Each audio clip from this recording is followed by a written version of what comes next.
ಯಾರೆಲ್ಲ ಲಿಪ್ಗೆ ಪಿಗ್ಮೆಂಟೇಷನ್ನು ಅದನ್ನು ತುಂಬಾ ಇಷ್ಟಪಡೋರು ಯಾರು ಇವಾಗ ಬಿಡಲ್ಲ ಹೇಳಿ. ಇಲ್ಲಿಂದ ಹಿಡಿದು ಸ್ಮಾಲ್ ಮಕ್ಕಳಿಂದ ಅಡಲ್ಟ್ವರೆಗೂ ಯೂಸ್ ಮಾಡೇ ಮಾಡ್ತೀವಿ. ಎವ್ರಿ ಡೇ ನಾವು ಆಫೀಸ್ಗೆ ಹೋಗೋರಾಗಲಿ ಅಥವಾ ಫಂಕ್ಷನ್ಗೆ ಹೋಗೋರಾಗಲಿ ಏನೇ ಒಂದು ಸಣ್ಣ ಪುಟ್ಟ ಇದ್ದರೂ ಇದನ್ನಿಲ್ಲದೆ ಯಾವ ಹೆಣ್ಣು ಮಕ್ಕಳು ಈಚೆ ಹೋಗೋದಿಲ್ಲ. ಅವ್ರಿಗೆ ನಾನು ಹೇಳ್ತಾ ಇರೋದು ಈ ಪ್ರಾಡಕ್ಟ್ನ ನಾನು ಹತ್ರದಿಂದ ತೋರಿಸ್ತಾ ಇದ್ದೀನಿ, ಮತ್ತು ಅಲ್ಲೂ ಒಂದು ಡಿಸ್ಪ್ಲೇ ಆಗ್ತಾ ಇದೆ. ಬಿಕಾಸ್ ಆಫ್ ದಟ್ ರೀಸನ್ ಇರ್ಬೋದು ಅನಿಸುತ್ತೆ. ಆದರೆ ಒಂದು ಏನು ಗೊತ್ತಾ, ಬ್ರಿಕ್ ರೆಡ್ ಕಲರ್ ತುಂಬಾ ಚೆನ್ನಾಗಿದೆ, ಮತ್ತು ಇದು ಎರಡೂ ಚೆನ್ನಾಗಿದೆ. ಕಲರ್ ಮಾತ್ರ ತುಂಬಾ ಚೆನ್ನಾಗಿದೆ. ಟ್ರಾನ್ಸ್ಫರ್ ಪ್ರೂಫ್, ಮತ್ತು ನಮಗೆ ಲಿಪ್ಸಿಗೆ ಹಚ್ಕೊಂಡಾಗ ಡ್ರೈ ಅಂತ ಅನಿಸೋದೇ ಇಲ್ಲ. ಆದರೆ ಒಂದು ಏನು ಗೊತ್ತಾ, after food it won't stay long. ಇಲ್ಲ ಅಂದರೆ ನೋಡಿ ಮತ್ತೆ ಸ್ವಲ್ಪ ಡ್ರೈ ಆಗೋವರೆಗೂ ಬಿಡಬೇಕು. ಡ್ರೈ ಆಗೋಕ್ಕೆ ಬಿಡಲಿಲ್ಲ ಅಂದರೆ ಈ ರೀತಿಯಾಗಿ ನಮಗೆ ಅಲ್ಲಿಗೂ ನಾವು ಪೇಂಟ್ ಮಾಡ್ಕೋಬೇಕಾಗತ್ತೆ.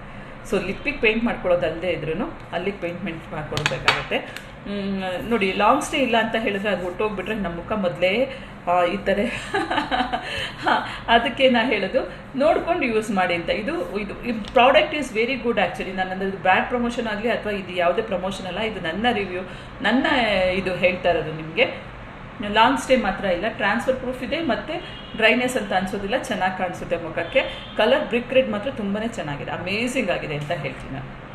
Thank you. ತುಂಬಾ ಚೆನ್ನಾಗಿದೆ ಕಲರ್ ಮಾತ್ರ, ಇಟ್ಸ್ ಗುಡ್ ಆ್ಯಕ್ಚುಲಿ. ನೋಡಿ, ಇದಕ್ಕೂ ತಿನ್ನಿಸ್ಬಿಟ್ಟಿವಿ.